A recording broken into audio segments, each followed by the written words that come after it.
प्रभु यीशु मसीह के मधुर और मीठे नाम में आप सबों को जय मसीह की। परमेश्वर का एक बार फिर से हम धन्यवाद करते हैं आज के दिन के लिए जो दिन उसने बनाया है, और हम उसके बनाए हुए दिन में उसके हम भवन में हैं ताकि हम उसकी आराधना स्तुति और महिमा कर सकें। आज के जो वचन के हिस्से हमारे सामने पढ़े गए हैं, नीति वचन 3:13 से 18, भजन 63, Psalm 63 और फिलिपियों 3:7 से 14, लूका 10:38 से 42 तक मैंने अभी आपके सामने सुसमाचार का हिस्सा पढ़ा। और आज का थीम है 9th Sunday after Pentecost. The one thing necessary is God Himself. The one thing necessary is God Himself. मनुष्य को केवल एक ही वस्तु की आवश्यकता है, वह स्वयं परमेश्वर है। मनुष्य को एक ही चीज की जो जरूरत है वो सबसे ज्यादा वो है परमेश्वर है। तो इस वचन पर हम मनन करेंगे और इससे पहले हम प्रार्थना करें। आइए हम प्रार्थना करें। हे सर्वशक्तिमान पिता परमेश्वर, सारा आदर, सारी महिमा, सारा सलाम हम आपको देते हैं, क्योंकि आप ही तो परमेश्वर हैं जो हमारे जीवन के लिए और जीवन की हर एक आशीष के लिए हमारे लिए जरूरी है। पिता परमेश्वर, जो वचन आज हम मनन करने जा रहे हैं, हे पवित्र आत्मा आइए और हमारे हृदयों से बातचीत कीजिए, हमें अपना वचन कीजिए, हमें सिखाइए ताकि हम आपके वचन को सुने, ग्रहण करें, समझें और इस पर चल सकें। यीशु मसीह के नाम से मांगते हैं, आमीन। इससे पहले कि आज के वचन में हम आगे जाएं, एक छोटा सा गीत जो कि आज के वचन से ही रिलेटेड है वो मैं आपके सामने गाना चाहता हूँ। और इसके गीत किताब में है 189 है, सॉन्ग नंबर 189। मेरे जीवन का मकसद तू है, मेरे जीने का कारण तू है, मैं जीऊं या मरूं वो तेरे लिए।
इसमें मेरे जीने का मकसद तू है और मेरे जीने का कारण तू है, मैं जीऊं या मरूं वो तेरे लिए। तो यहाँ पर आज हमने जो प्रभु का वचन आज स्मरण करने जा रहे हैं, खासकर जो आज हमारा थीम है कि मनुष्यों के लिए, सारे मानव जाति के लिए, हर विश्वासी के लिए एक बहुत ही महत्वपूर्ण चीज है, वो है परमेश्वर। क्योंकि परमेश्वर के बिना सृष्टि में कुछ भी जो है वो संभव नहीं है। संसार में रहने के लिए हमें अनेक चीजों की जरूरत है, अनेक वस्तुओं की जरूरत है। जैसे हमें हवा चाहिए, हमें पानी चाहिए, हमें भोजन चाहिए, हमें घर चाहिए, हमें पैसा चाहिए, कपड़े चाहिए, इत्यादि अनेक चीजें हैं जो हम संसार में हमें चाहिए हैं और हमारी जिंदगी इन्हीं चीजों में जो है गुजरती है। जब हम पढ़ते हैं, जब हम ट्रेनिंग करते हैं, उसके बाद हम जॉब करते हैं, तो ऑलमोस्ट जो है maximum part of our life जो है वो हमारी जॉब के अंदर निकल जाता है। और हमारा जॉब के द्वारा या किसी भी बिजनेस के या काम के द्वारा एक ये होता है कि हम उससे पैसा कमा सकें। उस पैसे के द्वारा बाकी जो चीजें हैं, चाहे रोटी है, चाहे कपड़ा है, चाहे मकान है, या जो भी हमारे अन्य चीजें हैं, जो जरूरी चीजें हैं, बेसिक जो नीड्स है ह्यूमन बीइंग्स की जो है, उनको जो है हम ले सकेंगे। और हम देखते हैं कि संसार में जो है साफ हवा, साफ पानी सबकी जरूरत है, लेकिन फिर भी हम कुछ हिस्सों में या कई जगह पर देखते हैं कि ना तो लोगों के पास साफ पानी है, ना साफ हवा है, ना उनके पास अच्छा भोजन है, ना उनके पास अच्छे घर हैं, ना ही उनके पास पैसा है, ना ही उनके पास कपड़े, लेकिन फिर भी वो जीवन जी रहे हैं, वो जिंदा हैं और अपने जो भी लाइफ है उसको वो पूरा करते हैं। परंतु एक चीज जो है, चाहे हमारे पास कपड़े हो या ना हो, चाहे पैसा हो या ना हो, चाहे घर हो या ना हो, अगर हो तो बहुत अच्छी बात है, और बाकी दुनिया की चीजें हमारे पास हो या ना हो, उनके बगैर एक क्षण जो है इंसान का गुजारा हो सकता है। अगर जैसे हम दिल्ली में रहते हैं तो हवा यहाँ हमेशा खराब ही रहती है, लेकिन फिर भी लाखों लोग यहाँ पर रहते हैं, करोड़ों लोग यहाँ पर रहते हैं, रह रहे हैं। लेकिन एक चीज है जिसके बिना कोई भी मनुष्य ना साफ में, ना गंदे में, ना जो है कहीं भी वो नहीं रह सकता, वो है परमेश्वर। क्योंकि सारी चीजों का देने वाला या हर चीज का जो स्रोत है वो हमारा जीवित परमेश्वर है ना। हम जैसे हवा है, हम हवा को साफ और गंदा कह सकते हैं, पॉल्यूटेड और नॉन पॉल्यूटेड कह सकते हैं, फ्रेश कह सकते हैं और प्योरिफाइड कह सकते हैं। लेकिन अगर हवा चले ही ना तो क्या हो जाए, अगर हवा आई ना हमारे पास जो है, तो सोचिए कि हमारा हाल क्या हो जाए, पृथ्वी का हाल क्या हो जाए अगर हवा परमेश्वर ना भेजे, ऑक्सीजन अगर परमेश्वर ना दे, पानी परमेश्वर ना दे, या सूरज की गर्मी परमेश्वर ना दे, चांद की ठंडक परमेश्वर ना दे, और जो भी पेड़ पौधे दुनिया के अंदर है अलग अलग जो हमारी जरूरतों को पूरा करते हैं, मनुष्य के जो मैक्सिमम जो नीड्स हैं वो जो है जंगलों से या पेड़ पौधों से या फसलों से जो हमारी जरूरतें पूरी होती है। सोचिए अगर फसल ना हो, पेड़ पौधे ना हो, फ्रूट्स ना हो या अन्य वेजिटेबल्स जो है वो ना हो, तो हम कहाँ पर कैसे रहेंगे। तो इन सब का स्रोत जो है वो है परमेश्वर। और इसलिए जो आज का जो हमारा थीम है कि एक चीज जो बहुत ही नेसेसरी है वो मनुष्य के लिए, वो है परमेश्वर है, वो स्वयं परमेश्वर की हमें बहुत ही ज्यादा जरूरत है। लूका 10वें अध्याय में हमने कुछ चीजों को देखा। पहले हमने देखा कि यीशु मसीह ने अपने 70 चेलों को भेजा और वो आनंद करते हुए। इसके बाद हमने लास्ट संडे वर्णन किया था कि एक नेक सामरी की कहानी थी, जो एक व्यक्ति को लोग जो है डाकू से घेर करते हैं, उसे मारा पीटा, उसका सब कुछ ले लिया, और उसके बाद फिर वो जब अधमरा पड़ा था तो किस तरह सामरी ने उसकी सहायता की थी। और आज लूका का 10वें अध्याय के जो आखिरी हिस्से हैं 38 to 42 जो वर्ष है, उसमें हम देखते हैं कि प्रभु यीशु मसीह ने जो चेलों को भेजा था पहले कि जाओ जाकर जो लोगों के गांव-गांव में प्रचार करो, तो उसका एक इंपैक्ट देखते हैं, उसका एक असर देखते हैं कि जब यीशु मसीह बैतनिय्याह नामक गांव में आए तो मरियम और मार्था जो दो बहनें थी, उनका भाई लाजर भी था है, तो मार्था ने प्रभु यीशु मसीह जब बैतनिय्याह गांव में प्रचार करने के लिए, जो कि यरूशलेम से लगभग 2 मील की दूरी पर था है, जब वहां पर आए तो मार्था ने आगे बढ़कर जो है, आगे होकर जो है यीशु को अपने घर में उतारा, अपने घर में इनविटेशन दिया गया। अगर हम 38 वर्ष पढ़ते हैं तो वहां पे लिखा है कि फिर जब वे जा रहे थे तो वह एक गांव में गया और मार्था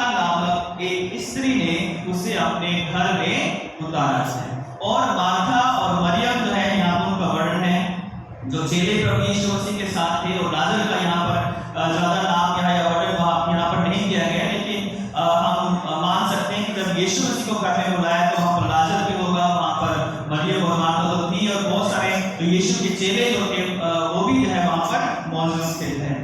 तो हम यहाँ पर देखते हैं कि किस तरह से मार्था और किस तरह से मरियम जो है वो प्रभु यीशु मसीह की सेवा कर रही है। अगर हम मार्था की बात करें तो अगर हम यूहन्ना 11 पढ़ें तो वहां पर जब लाजर मर गया था, तो जब यीशु मसीह गांव के पास आए तो मार्था ये तो पहले जाकर प्रभु यीशु मसीह से मिलकर आई थी, और यीशु मसीह से मिलकर जो है उसने अपने विश्वास का भी अंगीकार किया। उसने कहा कि अगर तू यहाँ होता तो मेरा भाई कदापि ना मरता। यहाँ पर भी हम देखते हैं कि जो मार्था है वो एक बहुत इंपॉर्टेंट रोल जो है वो प्ले करती है अपने घर के अंदर, और ऐसा लगता है कि इस पूरे घर को मैनेज करने वाली, इस घर को पूरी तरह से डील करने वाली, क्या क्या काम होंगे, कैसे होंगे, उन सब की जो रिस्पॉन्सिबिलिटी थी वो लगता है कि मार्था के पास थी, क्योंकि वहां पर भी मार्था इंचार्ज थी, और यहाँ पर भी हम देखते हैं कि मार्था जो है वो इंचार्ज है, वो ही प्रभु यीशु मसीह को बुलाती। तो मार्था की कुछ खूबियां हम देख सकते हैं यहाँ पर। तो पहली बात हम देखते हैं कि मार्था जो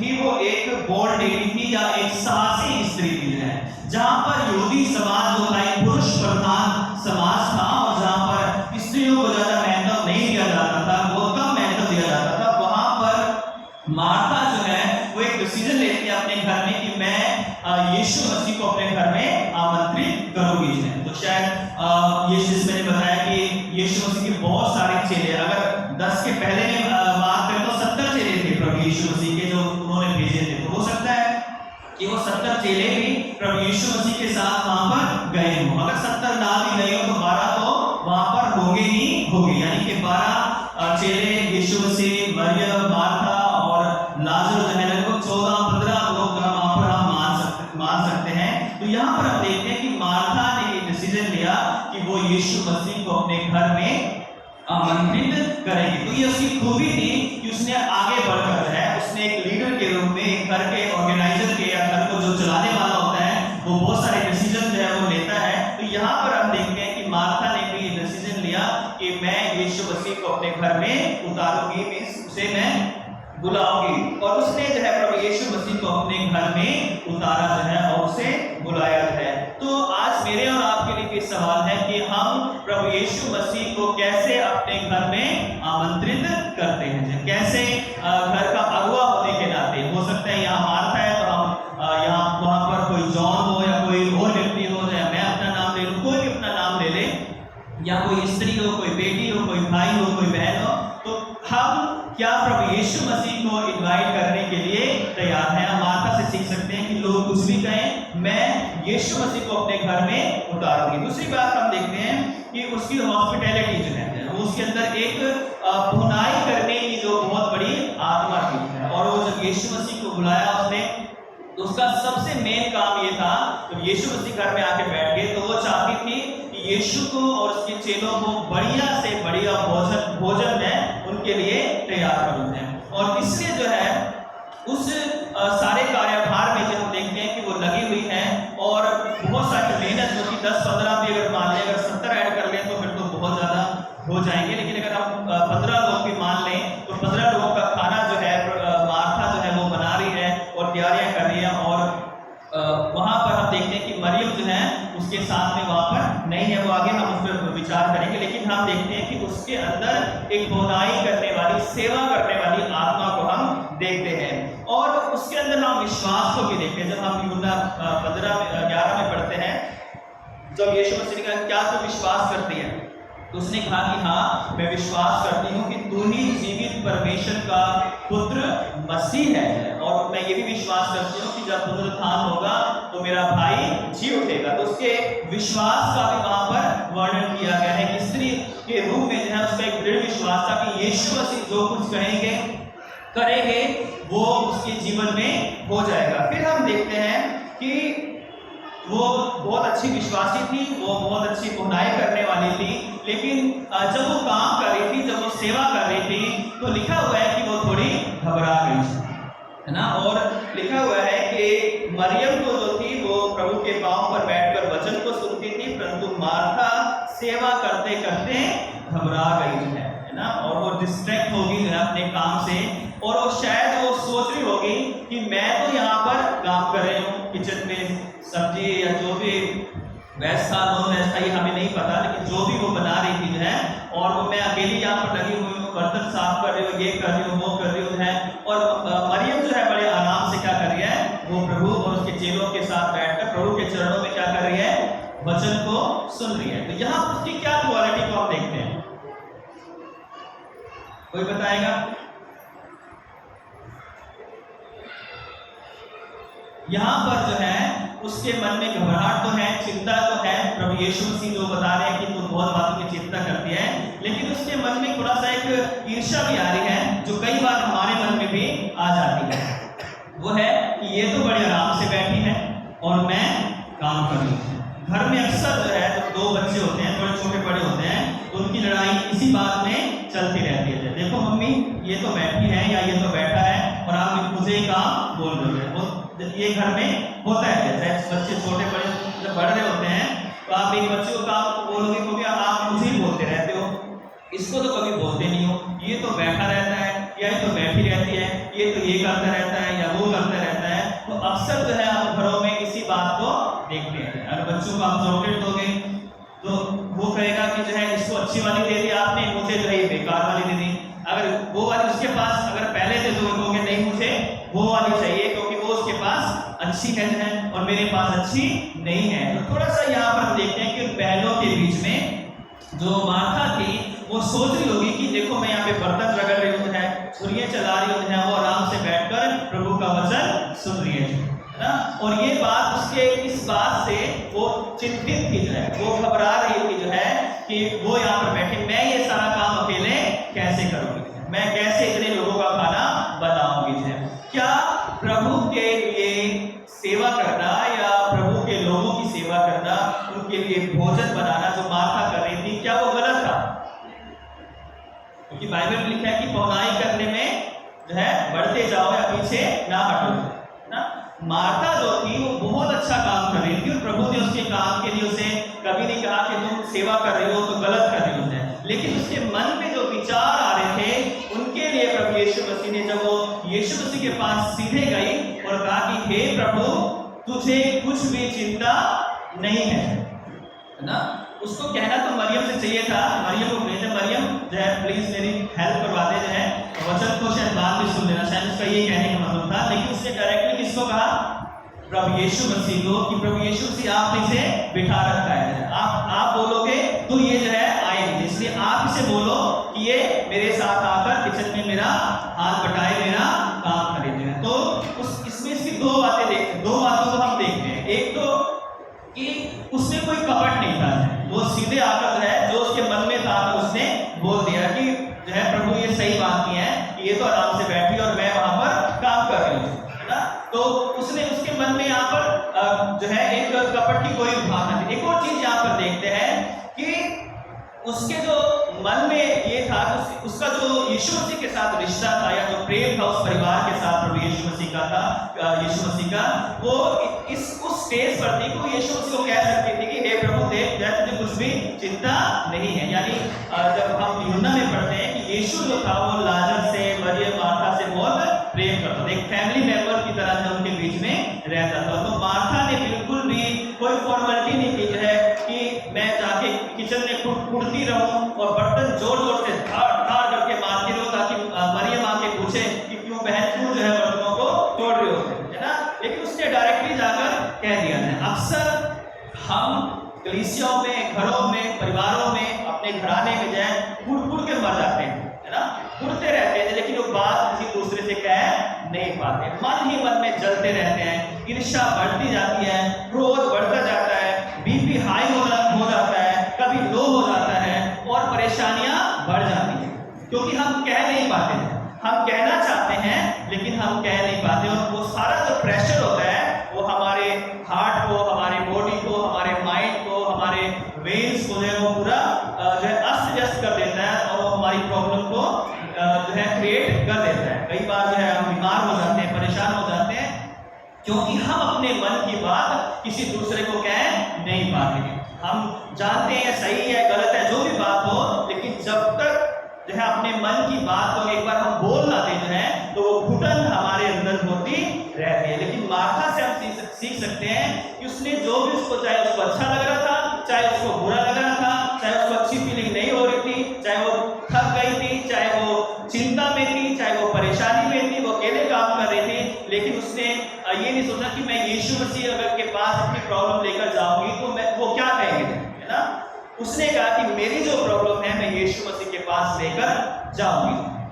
तो इससे मेरे और आपके लिए है कि मेरी और आपकी जो प्रॉब्लम है, हम सब के जीवन में कोई ना कोई प्रॉब्लम जरूर है। घरों में, परिवारों में, जॉब की समस्याएं, फैमिली प्रॉब्लम्स है, तरह तरह की समस्याएं हमारे हर एक के घर में है। चाहे मैं हूँ, चाहे आप है, कहीं ना कहीं फाइनेंशियल प्रॉब्लम है, कहीं हेल्थ के इशू है, कहीं अलग अलग इश्यूज है, हर एक के घर में पाए जाते हैं। लेकिन मार्था हमें सिखा रही है कि सीधे जाओ और यीशु से कह दो कि हे प्रभु, क्या तुझे हमारी चिंता नहीं, क्योंकि हम तो मरे जा रहे। चेलों ने भी ऐसा कहा था जब वो डूब रहे थे नाव के अंदर, प्रभु प्रभु प्रभु, क्या तुझे कुछ भी चिंता नहीं है, हम डूब रहे हैं ना। तो यीशु मसीह उठे और उन्होंने कहा कि जो है शांत हो जाए। तो वो जो लहरें थी क्या हो गई थी, उसी घड़ी शांत हो गई थी। अगर मेरे और आपके दिल में, दिमाग में, हमारे जीवन में, हमारे घर में, हमारे परिवार में तूफान है, तो प्रभु यीशु मसीह के पास आए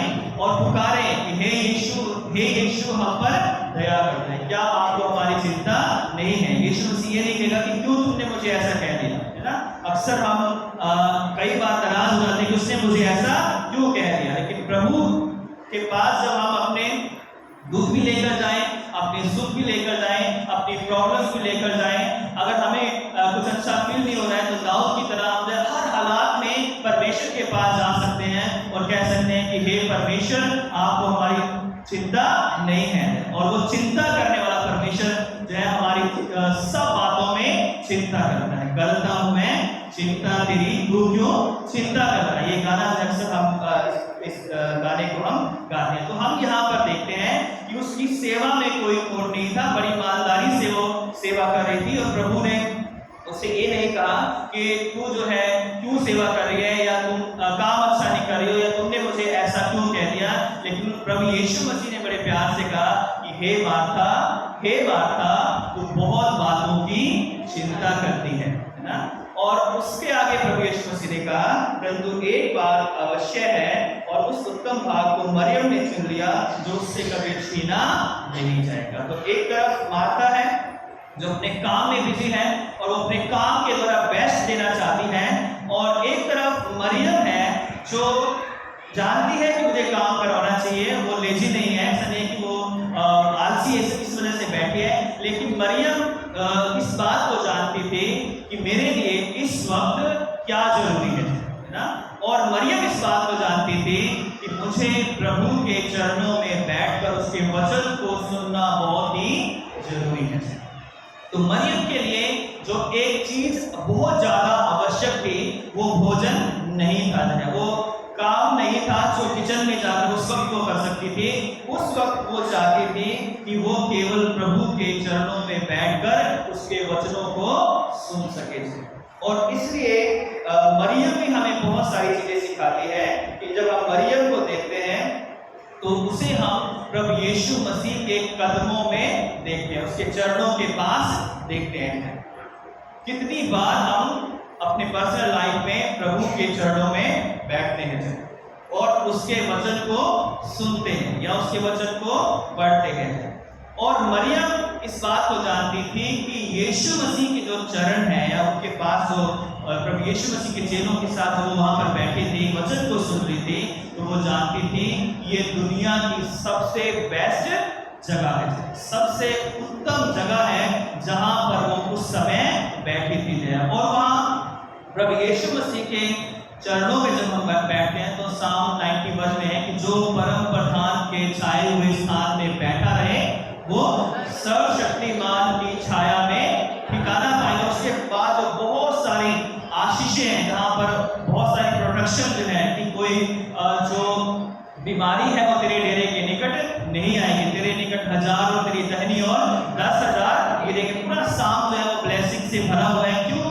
जब हम प्रभु यीशु मसीह के चरणों में बैठ जाते हैं सच्चे मन से जो है ना, और सच्चे मन से उसके वचन को सुनते हैं और उसको ग्रहण करते हैं और उस पर चलने का प्रयास करते हैं, तो हमारा जो जीवन है वो पृथ्वी पर ही स्वर्ग बन जाता है। जब हम यीशु मसीह के सबसे नजदीक होते हैं और यीशु मसीह के चरणों में होना जो है, उसके कदमों में होना जो है, दुनिया की बेस्ट से बेस्ट जो सिटी है या कंट्रीज है या जगहें हैं जो है, उन सबसे बेहतर वो जगह है जब हम उसकी डेवड़ी पर, उसके घर में, उसका या अपने घर में पर्सनली जब उसके चरणों में बैठते हैं, जहाँ पर मैं और हमारा जो प्रभु, मेरा और आपका प्रभु जो है, प्रभु यीशु मसीह हमारे साथ होता है। वो हमें अपने वचन से क्या करता है, बात करता है ना। तो मरियम जो थी वो प्रभु यीशु मसीह के चरणों में थी और चरणों में बैठकर वो प्रभु के वचन को सुन रही थी।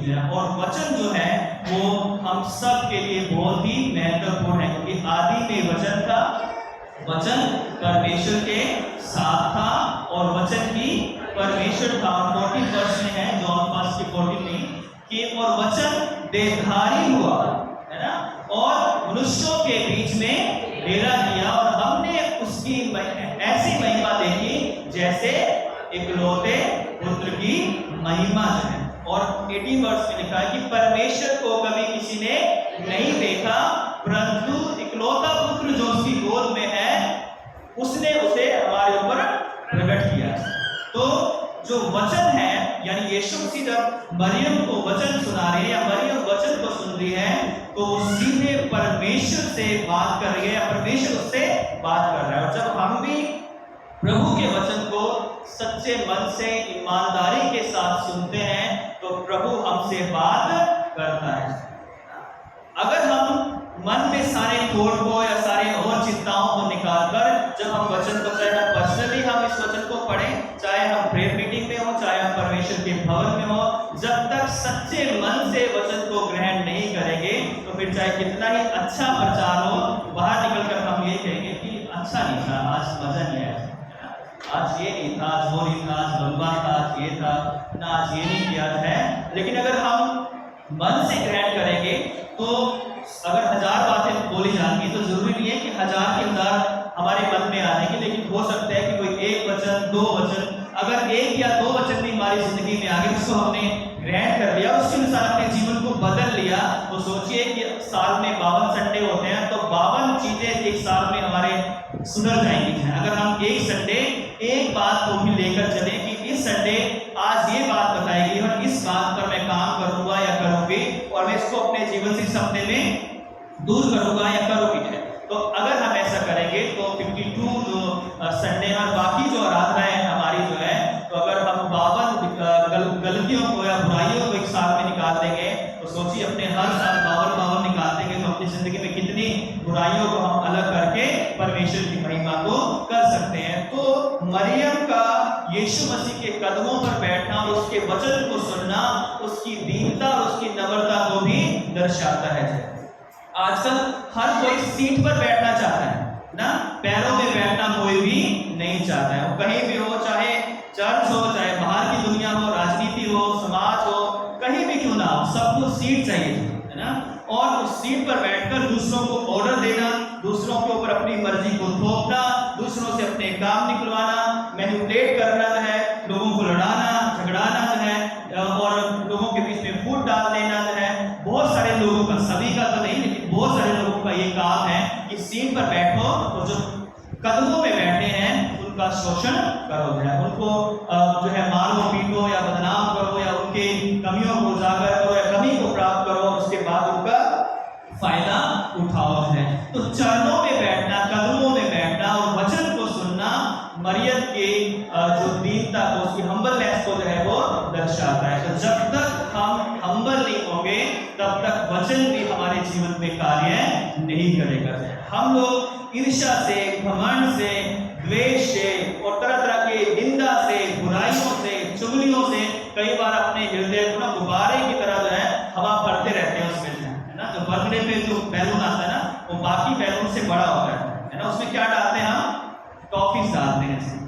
लेकिन अगर हम अपने दिल की बात करें, अपने मन की बात करें, तो उसकी कोई लिमिटेशन नहीं है ना। जैसे बैलून की लिमिटेशन है, मन की कोई लिमिटेशन नहीं है। उसमें आप हजारों करोड़ों अच्छाइयां और हजारों करोड़ों बुराइयां उसको अंदर समेट सकते हो, बड़े से बड़े राज हो आप उसके अंदर समेट सकते हो। लेकिन ज्यादातर आप देखते हैं कि हर जगह ईर्ष्या है, हर जगह द्वेष है, हर जगह क्रोध है, हर जगह बैर भाव है, हर जगह दूसरों को नीचा दिखाना है, दूसरों का क्रेडिट खुद लेना है, दूसरों के काम को जो है बिल्कुल जो है क्या बोलेंगे जो है उसको तो एकदम से गिराना है दूसरे के काम को जो है, लेकिन अपने काम को जो छोटा सा भी हो उसको बहुत बड़ा दिखाना है। कई बार हम ऑफिस में होते हैं, हम अपने स्कूल में, कॉलेज में, हॉस्पिटल में होते हैं, काम आप करते हो लेकिन अवार्ड जो है किसी और को मिल जाता है। मेहनत आप करते हो लेकिन प्रशंसा उसकी होती है जो काम कुछ भी नहीं करता है। और इसलिए जो है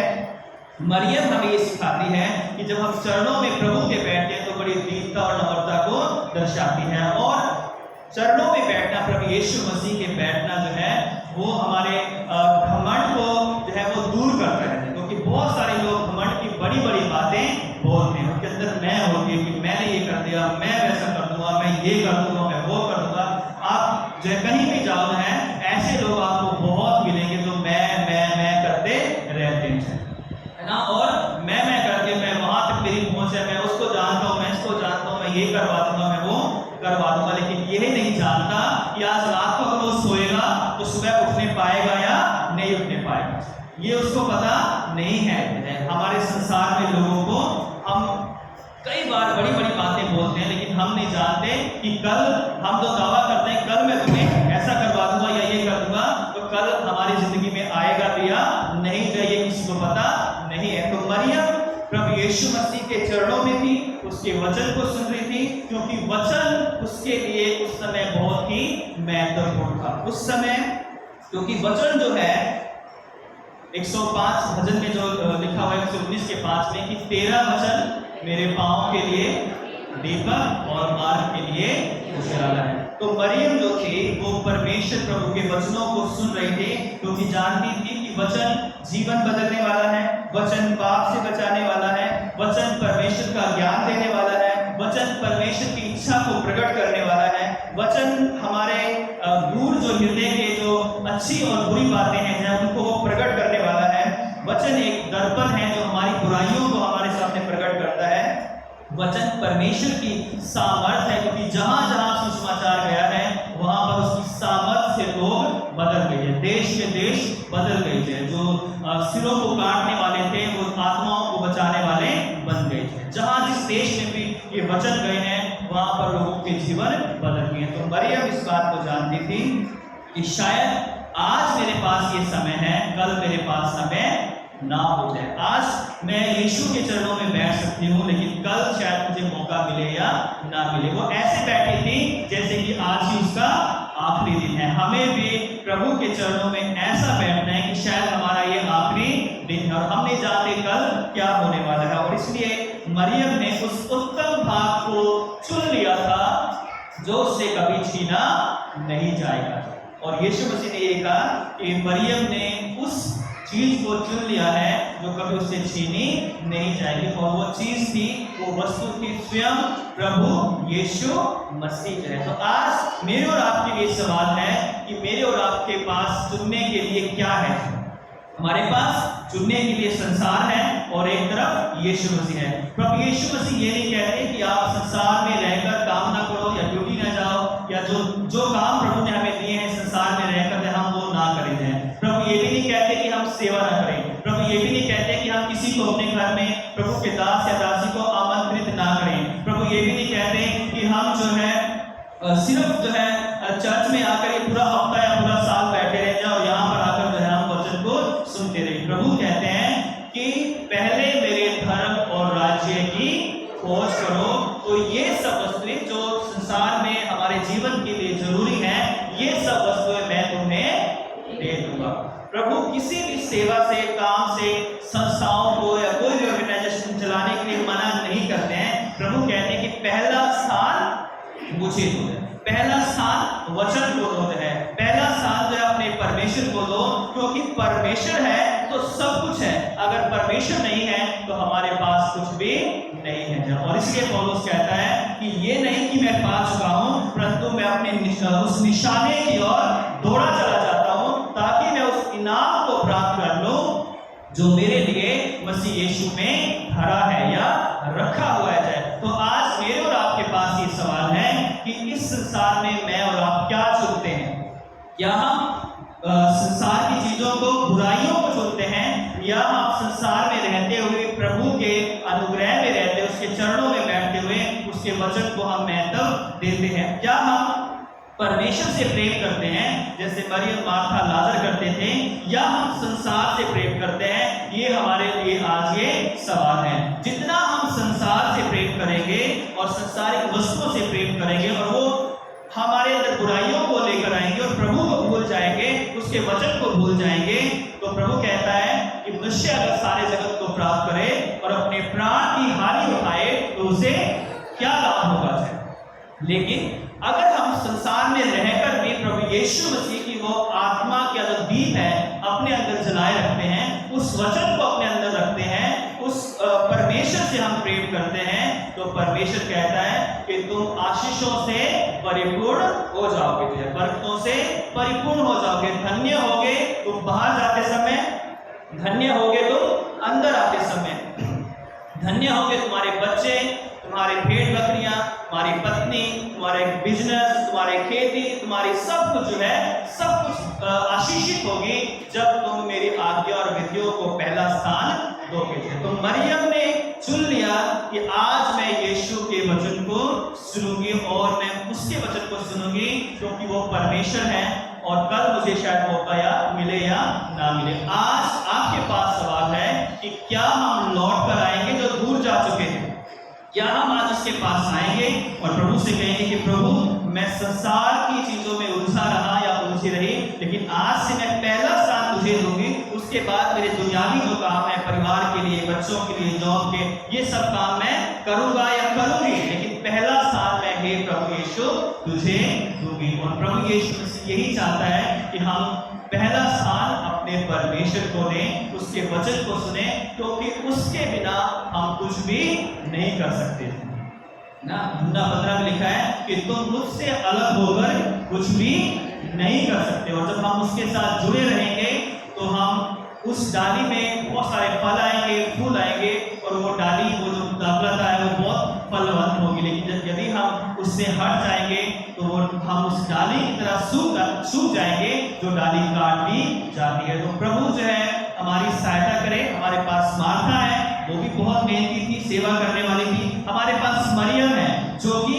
प्रभु के वचनों को जिसने उस समय ज्यादा महत्व दिया। तो आज आपके पास समय है, आज आप मार्था बनना चाहते हो या आप मरियम बनना चाहते हो? क्या आप प्रभु को पहला स्थान देना चाहते हो, उसके वचन को पहला स्थान देना चाहते हो, या हम बाकी चीजों को जो है पहला स्थान देना चाहते हैं? जब हम प्रभु के वचन, प्रभु के भवन में आते हैं तो सबसे महत्वपूर्ण चीज है आराधना के बाद, स्तुति के बाद, प्रार्थनाओं के बाद कि हम प्रभु के वचन को सुने हैं। अगर हम बाहर बैठकर भी बाहर आए और बाहर ही बैठकर चले गए, चलो फंक्शन फेस्टिवल्स पे तो प्रॉब्लम होती है, बैठने की जगह नहीं होती है, लेकिन अभी भी जो क्या करते हैं बहुत सारे लोग, जैसे लास्ट संडे मैंने बताया कि ऑफरिंग से पहले आएंगे, शायद वो सोचते हैं कि हमारे पैसे का परमेश्वर भूखा है, ऑफरिंग डाली और वहीं से वहीं चले गए थे, क्योंकि वो सोचते हैं कि पैसे से प्रभु यीशु मसीह हम पर दया कर देगा। पैसा प्रभु को चाहिए, कलीसिया की जरूरतों के लिए चाहिए, लेकिन पैसे से ज्यादा परमेश्वर आपको चाहता है। पैसा जो है हमारे जीवन को बचा नहीं सकता है ना। डॉक्टर को देकर कुछ साल बढ़ा सकते हैं, लेकिन उसके बाद फिर परमेश्वर के हाथों में ही आएंगे, है ना।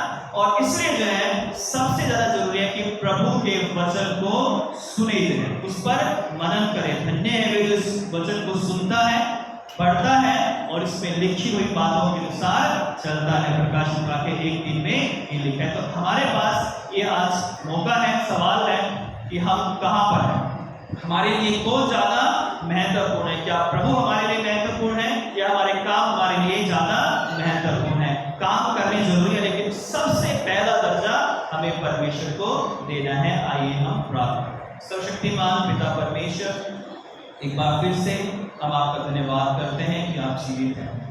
आपने प्रभु ये वचन मुझे दिए हैं और पिता परमेश्वर हमारी पूरी इस कलीसिया को दिए हैं। होने दे कि हम केवल बोलने वाले या सुनने वाले ना हो पिता, हम सब इस वचन पर चलने वाले हो पिता। हमारे अंदर बहुत सारी कमी घटियां हैं, हम वचन को इनकार करते हैं, सुनते हैं लेकिन मानते नहीं हैं। लेकिन प्रभु हम पर दया करके हम इस वचन को सुने, ग्रहण करें और इस पर चलें, क्योंकि हम नहीं जानते कि नेक्स्ट संडे हमें मौका मिलेगा या नहीं मिलेगा। हे प्रभु, पूरी कलीसिया पर दया कर अपना अनुग्रह इस पूरी कलीसिया पर उंडेल दे। यीशु क्रिस्त के सामर्थ्य नाम से मांगते हैं। आप सबों को जय मसीह की।